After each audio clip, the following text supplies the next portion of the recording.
ನಮಸ್ತೆ ಮಿತ್ರರೇ, ನೀವು ಉದ್ದಿನ ಬೇಳೆಯಿಂದ ಇಡ್ಲಿಯನ್ನು ತಿಂದಿರುವಿರಿ. ಅಂದರೆ ಇಡೀ ಉದ್ದಿನ ಬೇಳೆ ಆಗಲಿ ಅಥವಾ ಸ್ಪ್ಲಿಟ್ ಮಾಡಿದ ಉದ್ದಿನ ಬೇಳೆ ಆಗಲಿ.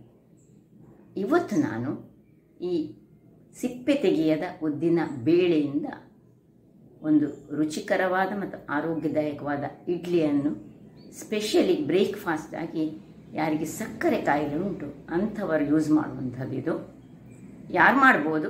ಹಾಗಿರುವಾಗ ಈ ಒಂದು ಸ್ಪ್ಲಿಟ್ ಉರುದ್ ದಾಲ್ ಅಂದರೆ ಅದರ ಸಿಪ್ಪೆ ತೆಗೆಯದ್ದು ಆರೋಗ್ಯಕ್ಕಂದು ಬಹಳ ಉತ್ತಮ. ಅದರಲ್ಲಿ ಯಥೇಷ್ಟವಾದ ಫೈಬರ್ ಉಂಟು.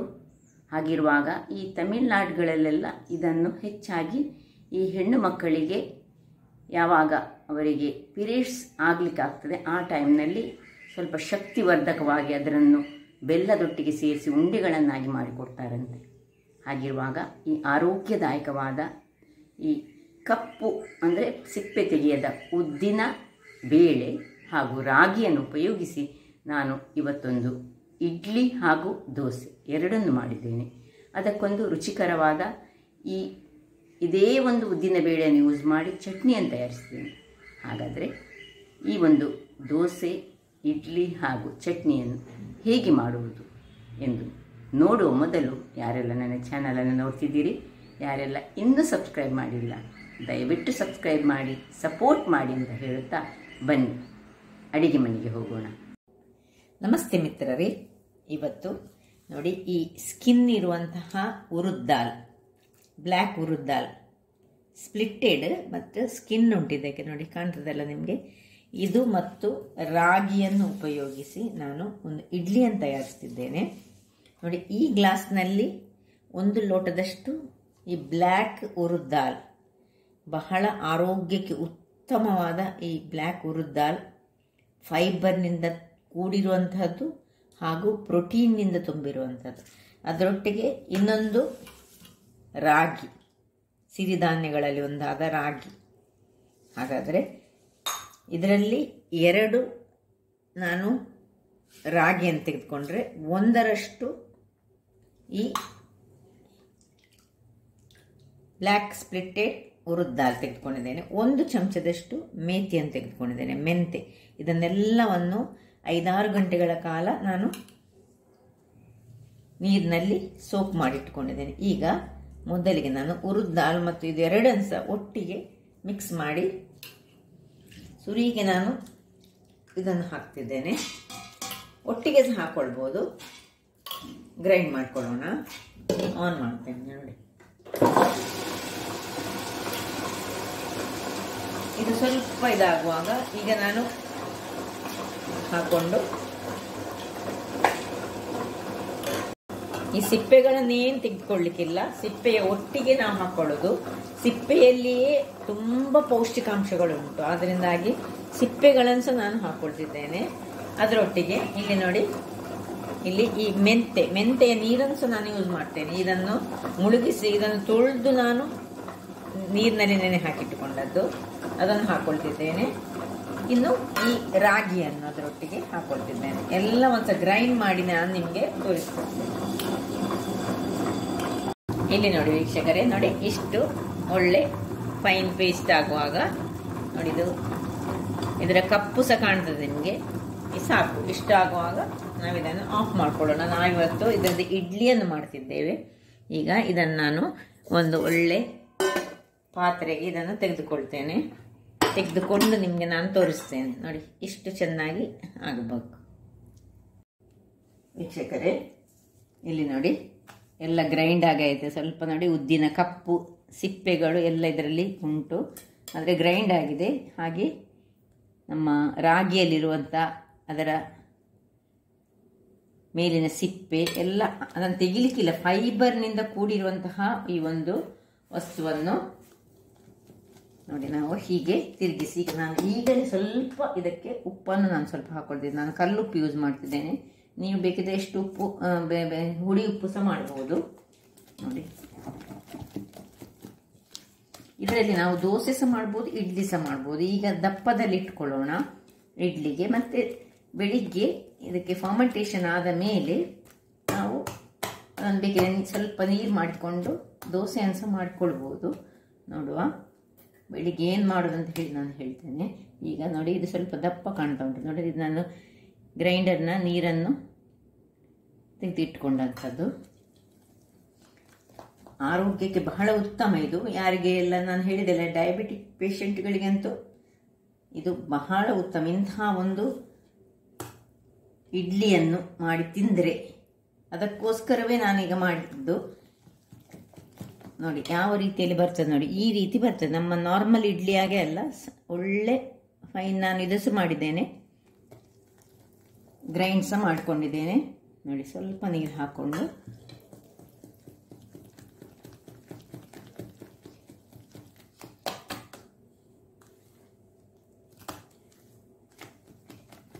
ಇದಕ್ಕೆ ಸಕ್ಕರೆ ಎಲ್ಲ ಹಾಕ್ಲಿಕ್ಕಿಲ್ಲ. ಯಾಕೆ ಹೇಳಿದರೆ, ಇದು ನಾವು ಸಕ್ಕರೆ ಕಾಯಿಲೆ ಇರುವವರಿಗಂತಲೇ ಸ್ಪೆಷಲ್ ಆಗಿ ಮಾಡಿದಂಥದ್ದು. ಇದು ಸಾಕು. ಇಷ್ಟ ಮಾಡಿ ಕಲಡಿಸಿ ಇದನ್ನೀಗ ನಾವು ಫರ್ಮೆಂಟೇಷನ್ಗೆ ಇಟ್ಕೊಳ್ಳೋಣ.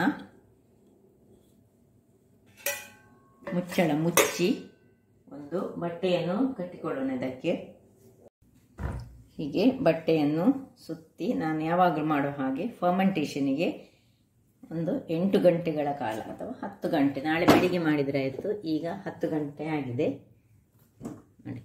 ಇದರ ಮೇಲೆ ಬೇಕಿದ್ರೆ ಇನ್ನೊಂದು ಇದನ್ನು ಇಟ್ಕೊಳ್ಳೋಣ. ಇನ್ನು ನಮ್ಮ ಕೆಲಸ ನಾಳೆ ಬೆಳಿಗ್ಗೆ. ವೀಕ್ಷಕರೇ ನೋಡಿ, ಈಗ ಬೆಳಿಗ್ಗೆ ಆಗಿದೆ. ನೋಡುವ, ಹಿಟ್ಟು ಹೇಗೆ ಬಂದಿದೆ ಅಂತ ನೋಡ್ಕೊಳ್ಳೋಣ.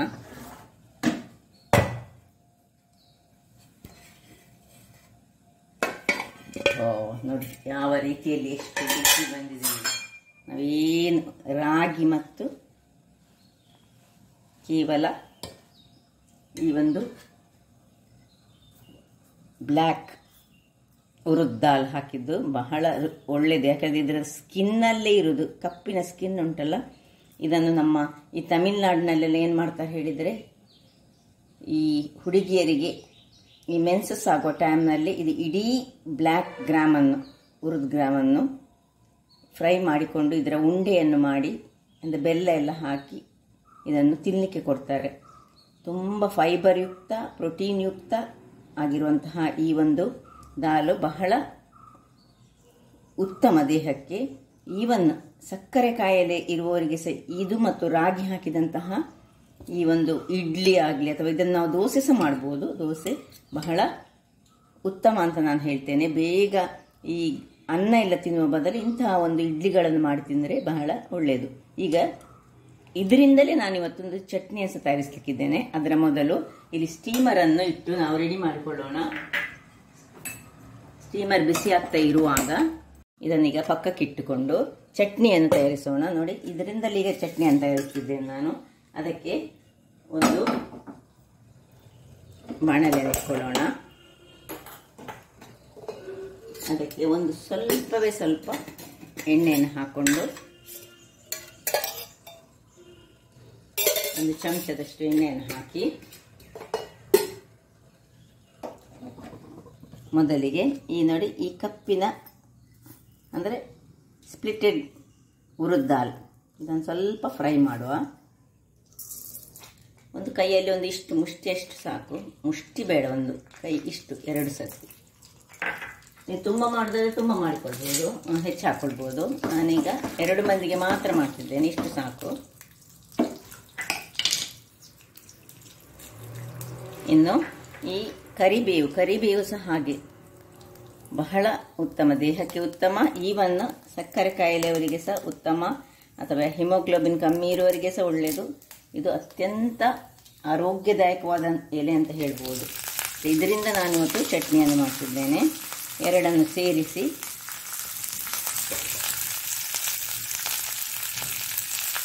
ನಮ್ಮ ದೇಹದ ಆರೋಗ್ಯವನ್ನು ಉತ್ತಮವಾಗಿಟ್ಟುಕೊಳ್ಳಲು ಇಂತಹ ಚಟ್ನಿಯನ್ನು ಒಮ್ಮೊಮ್ಮೆ ನಾವು ತಿನ್ನಬೇಕು ಯಾವಾಗಲೂ.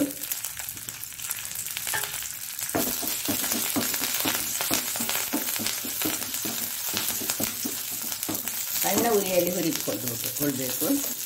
ಇನ್ನು ಇದಕ್ಕೆ ಈ 2 ಕಾಯಿ ಮೆಣಸನ್ನು ಹಾಕೊಳ್ಳೋಣ. ಅದಕ್ಕೆ ಈ ನೀರುಳ್ಳಿಯನ್ನು ಉಂಟು ಇದನ್ನು ಕಟ್ ಮಾಡಿಕೊಂಡು ಹಾಕ್ಕೊಳ್ತಿದ್ದೇನೆ. ಏನು ತುಂಬ ಸಣ್ಣ ತುಂಡು ನೀರುಳ್ಳಿ ಸಾಕು.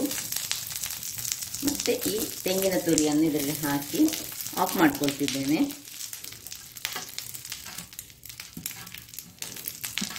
ಮತ್ತು ಒಂದು ತುಂಡು ಹುಳಿ. ಇದೀಗ ತಣ್ಣಗಾಗಲಿಕ್ಕೆ ಬಂದಿಡೋಣ. ವೀಕ್ಷಕರೇ, ಇಲ್ಲಿ ನೋಡಿ ಒಳ್ಳೆ ನೀರು ಬಿಸಿ ಆಗ್ತಾ ಬಂತು. ಈಗ ಇಡ್ಲಿಯನ್ನು ಇದಕ್ಕೆ ಒಂದೊಂದಾಗಿ ಇಟ್ಕೊಳ್ಳೋಣ. ನೋಡಿ ಹೇಗೆ ಉಬ್ಬಿ ಬಂದಿದೆ ನೋಡಿ, ಯಾವ ರೀತಿಯಲ್ಲಿ. ಒಳ್ಳೆ ತಿರುಗಿಸ್ಕೊಳ್ಳೋಣ. ಇದರಲ್ಲಿ ದೋಸೆಯನ್ನು ಸಹ ಮಾಡಿ ತೋರಿಸ್ತೇನೆ ನಾನು. ಇದು ಸುರಿಗೆ ಇಡ್ಲಿ ಇಡುವ, ಮತ್ತು ದೋಸೆ ಎಷ್ಟು ಚೆನ್ನಾಗಿ ಎಷ್ಟು ತೆಳುವಾಗಿ ಹೇಗೆ ಬರ್ತದೆ ಅಂತ ನಾನು ನಿಮಗೆ ತೋರಿಸ್ತೇನೆ. ಈಗ ನೋಡಿ, ಇದನ್ನು ಸ್ವಲ್ಪ ಹಾಕ್ಕೊಂಡು ಆ್ಯಸ್ ಯೂಶುವಲ್ ನಾವು ಹೇಗೆ ಇಡ್ಲಿಯನ್ನು ಮಾಡ್ತೇವೆ ಅದೇ ರೀತಿಯಲ್ಲಿ ಮಾಡ್ತಿದ್ದೇನೆ ನಾನು. ಇಡ್ಲಿ ತುಂಬ ಹಾಕ್ಕೊಳ್ಬೇಡಿ, ತುಂಬ ಹಾಕಿದರೆ ಒಂದಕ್ಕೊಂದು ಹಿಡಿತದೆ.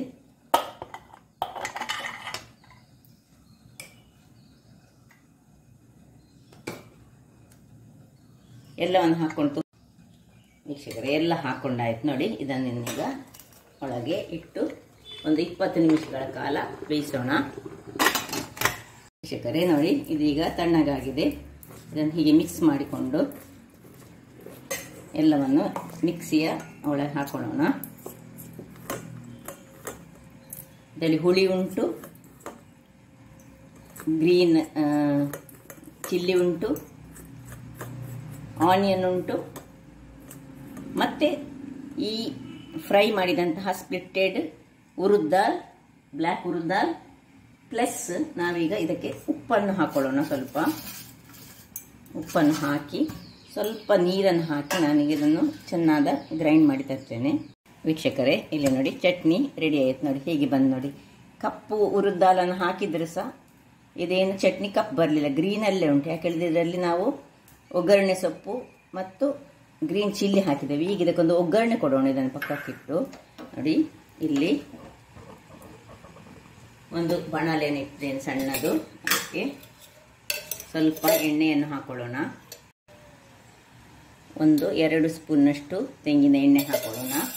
ಅಷ್ಟರಲ್ಲಿ ಇದನ್ನು ಇದಕ್ಕೆ ಶಿಫ್ಟ್ ಮಾಡಿಕೊಳ್ಳೋಣ ಒಂದು ಪಾತ್ರೆಗೆ ಚಟ್ನಿಯನ್ನು.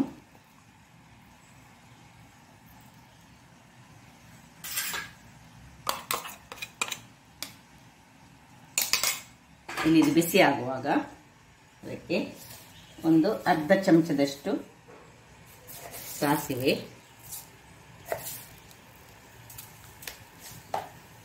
ಒಂದು ಜಜ್ಜಿಟ್ಟ ಬೆಳ್ಳುಳ್ಳಿ, ಸ್ವಲ್ಪ ಕರಿಬೇವಿನ ಸೊಪ್ಪು ಪುನಃ ಹಾಕೊಳ್ಬೇಕು. ನೋಡಿ ಎಷ್ಟು ಕರಿಬೇವಿನ ಸೊಪ್ಪು ನಾವು ತಿಂತೇವೆ ಅಷ್ಟು ಒಳ್ಳೆಯದು. ಒಂದು ಇದು ಮೆಣಸು ಆಪ್ಷನಲ್, ಬೇಕಿದ್ದರೆ ಹಾಕೊಳ್ಬೋದು, ಇಲ್ಲದಿದ್ದರೆ ಬೇಡ. ಹಾಕೊಂಡು ಇದನ್ನು ತಿರುಗಿಸ್ಕೊಳ್ಳೋಣ ಸ್ವಲ್ಪ. ಬೇರೆ ಏನು ಬೇಡ, ಸಿಂಪಲ್ ಆದ ಒಂದು ಒಗ್ಗರಣೆ ಇದಕ್ಕೆ.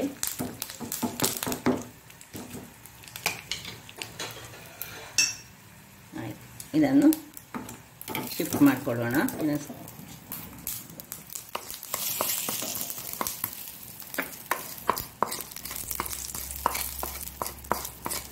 ಇದನ್ನು ಬೇಕಿದ್ರೆ ನೀರು ಚಟ್ನಿಯಾಗಿ ಸಹ ಮಾಡ್ಕೊಳ್ಬೋದು. ನಾನೀಗ ಅದನ್ನು ನೀರು ಚಟ್ನಿಯಾಗಿ ಮಾಡ್ತೇನೆ. ಅದರಿಂದಲೇ ನಾವು ಈಗ ದೋಸೆಯನ್ನು ಮಾಡಿಕೊಳ್ಳೋಣ. ನೋಡಿ ಹಿಟ್ಟು ರೆಡಿ ಉಂಟು. ಅದೇ ಹಿಟ್ಟು, ಈ ಹಿಟ್ಟಿಗೆ ಬೇಕಿದ್ರೆ ಸ್ವಲ್ಪ ನೀರನ್ನು ಬೇಕಿದ್ರೆ ಸೇರಿಸ್ಕೊಳ್ಬೋದು. ನನಗೆ ಅಗತ್ಯ ಇಲ್ಲ ಅಂತ ಕಾಣ್ತದೆ. ನಿಮಗೆ ದಪ್ಪ ಆದರೆ ನೀವು ಸ್ವಲ್ಪ ನೀರನ್ನು ಸೇರಿಸ್ಕೊಂಡು ಸ್ವಲ್ಪ ತೆಳು ಮಾಡಿಕೊಳ್ಳಿ.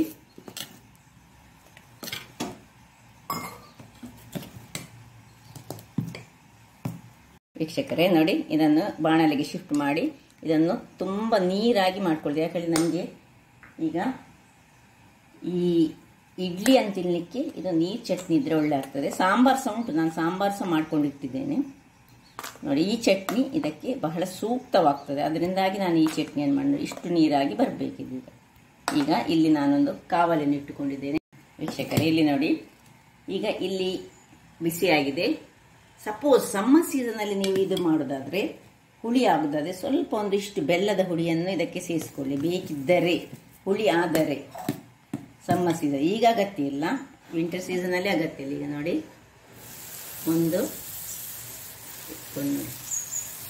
ಎಷ್ಟು ತೆಳು ಬೇಕೋ ಅಷ್ಟು ತೆಳುವಾಗಿ ನಾವು ಇದನ್ನು ಮಾಡಿಕೊಳ್ಬೋದು. ಬಹಳ ಚೆನ್ನಾಗಿ ಹೇಳ್ತದೆ ಸಹ. ಈಗ ಮೇಲೆ ಇದಕ್ಕೆ ಸ್ವಲ್ಪ ಸೈಡ್ಸಿಗೆ ಮತ್ತು ಮೇಲೆ ಸ್ವಲ್ಪ ತುಪ್ಪವನ್ನು ಹಾಕೊಳ್ಳೋಣ.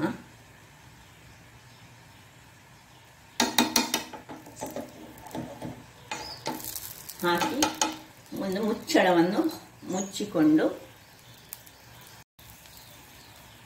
ಇದನ್ನು ಒಂದು 2 ನಿಮಿಷ ಅಥವಾ 1 ನಿಮಿಷ ಬೇಯಿಸಿಕೊಳ್ಳೋಣ.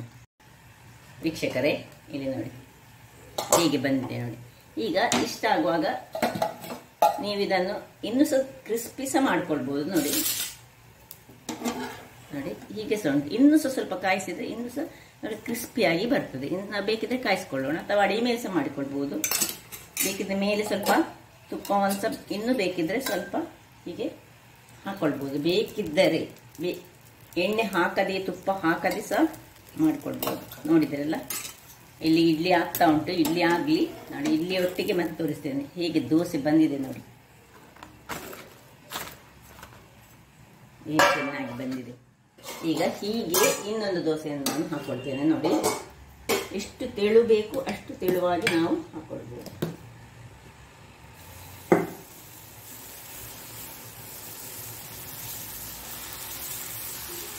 ದೊಡ್ಡದು ಬೇಕಿದ್ರೆ ದೊಡ್ಡ ದೋಸೆ, ಸಣ್ಣದು ಬೇಕಿದ್ರೆ ಸಣ್ಣ ದೋಸೆ.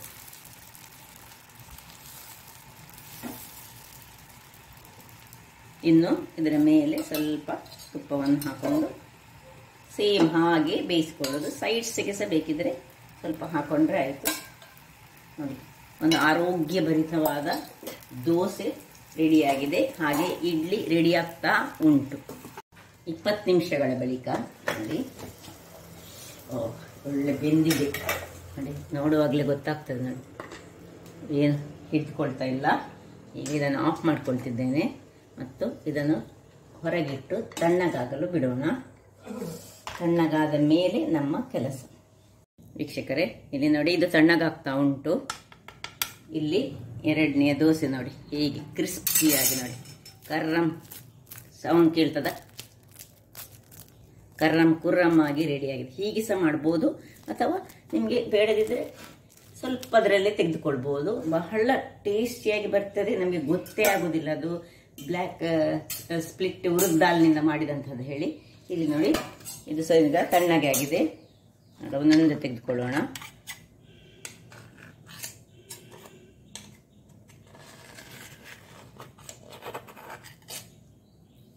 ನೋಡಿ ಎಷ್ಟು ಸಾಫ್ಟ್ ಆಗಿ ಬಂದಿದೆ ನೋಡಿ.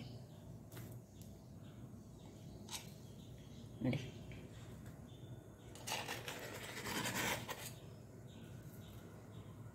ಹೇಗೆ ಬಂದಿದೆ. ತುಂಬ ಹಾಕಿ ಸ್ವಲ್ಪ ದಪ್ಪ ಆಗ್ತಿತ್ತು ಇನ್ನೂ ಸಹ. ಆದರೆ ಇದು ನಾನು ಸ್ವಲ್ಪ ಸಣ್ಣ ಇಡ್ಲಿಯ ತಟ್ಟೆ, ಅದರಿಂದಾಗಿ ಏನು ನಾನು ಅಡಿಯಲ್ಲಿ ಆಯಿಲ್ ಏನು ತಾಗಿಸದೆ ಹಾಕಿದ, ಆದರೆ ಸಹ ನೋಡಿ ಏನು ಹಿಡಿದುಕೊಳ್ಳೋದು ಸಹ ಇಲ್ಲ ಪಾತ್ರೆಯಲ್ಲಿ. ಹಾಗಾದರೆ ನೋಡಿದ್ರಲ್ಲ ವೀಕ್ಷಕರೇ, ಇದನ್ನೆಲ್ಲ ಬದಿಗೆ ಇಟ್ಕೊಳ್ಳೋಣ. ಚಟ್ನಿ ಸಹ ರೆಡಿ ಉಂಟು. ಸಾಂಬಾರು ಸಹ ನಾನು ಮಾಡಿದ್ದೇನೆ ನೋಡಿ. ಎಲ್ಲವನ್ನು ಸಹ ಹಾಕ್ಕೊಂಡು ಚೆನ್ನಾಗಿ ಇದು ಆರೋಗ್ಯದಾಯಕವಾದ ರಾಗಿ ಹಾಗೂ ಸ್ಪ್ಲಿಟೆಡ್ ಬ್ಲ್ಯಾಕ್ ಉರುದ್ ದಾಲ್ ಇದನ್ನು ಹಾಕಿ ಮಾಡಿದಂತಹ ನೋಡಿ. ಹೀಗೆ ಮಾಡುವಾಗ ಪರ್ ಅಂತ ಉಳಿತದೆ ನೋಡಿ. ಅಷ್ಟು ಚೆನ್ನಾಗಿ ಬಂದಿದೆ. ಇಡ್ಲಿ ಸಹ ಅಷ್ಟೇ ಸಾಫ್ಟ್ ಆಗಿ ಉಂಟು. ಹಾಗಾದರೆ ನನ್ನ ಈ ಕುಕಿಂಗ್ ಚಾನಲ್ ನಿಮಗೆ ಇಷ್ಟ ಆದರೆ ಬೋಳೂರು ಸುವರ್ಣ ಚಾನಲನ್ನು ಲೈಕ್ ಮಾಡಿ, ಶೇರ್ ಮಾಡಿ ಹಾಗೂ ಸಬ್ಸ್ಕ್ರೈಬ್ ಮಾಡಿ ಹಾಗೂ ನನ್ನ ಇನ್ಸ್ಟಾಗ್ರಾಮ್ ಪೇಜನ್ನು ಫಾಲೋ ಮಾಡಿ. ಧನ್ಯವಾದಗಳು.